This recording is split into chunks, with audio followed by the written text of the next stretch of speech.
Ця автівка Volvo чудово підійде для дітей. Тут є усе необхідне обладнання, можна навіть оперувати. 3 карети швидкої допомоги із сучасним медичним приладдям. Такого подарунка для українців привезли волонтери зі Швеції. Один із них – Нільс. Для нього це друга поїздка в Україну. 2 тижні тому чоловік передав нам першу медичну автівку. Її придбав за гроші, виручені від продажу власного човна. Кошти на ще 3 швидкі пожертвували інші небайдужі шведи.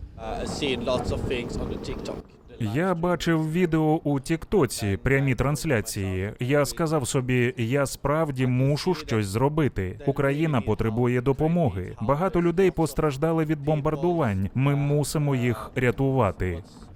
Українські волонтери високо цінують цю пожертву. Кажуть, сучасні медичні автівки рятуватимуть людей у прифронтових зонах, де щодня збільшуються втрати від російської навали. А ця карета спеціально для постраждалих дітей, яких, на жаль, далі калічить Росія. Ця машина їде на Тростянець, ця машина їде в Миколаївську область, там ще достатньо гаряче. І це Volvo буде евакуйовувати дітей з усіх гарячих точок до кордону. Звільнене від окупантів місто Тростянець на Сумщині нині залишилося без медичного автопарку. Усі карети загарбники знищили або украли, а модернізовану зусиллями усієї громади міську лікарню росіяни нещадно розстріляли із танків. Ми бачили ці кадри, коли 2 танки під'їхали і випустили 8 снарядів, здається. Вона практично знищена. Тому цей автомобіль потрібен громаді зараз, щоб возити жителів міста в лікарні, в Суми, в Полтаву і так далі.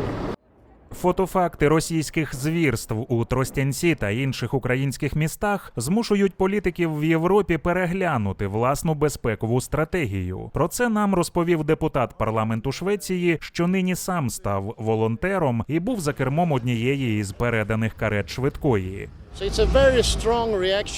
Реакція Швеції дуже сильна. Ми надаємо цивільну допомогу, але також парламент підтримав надання зброї. Це абсолютно унікальна ситуація. Ми розуміємо, що Україна певною мірою нині б'ється за усіх нас.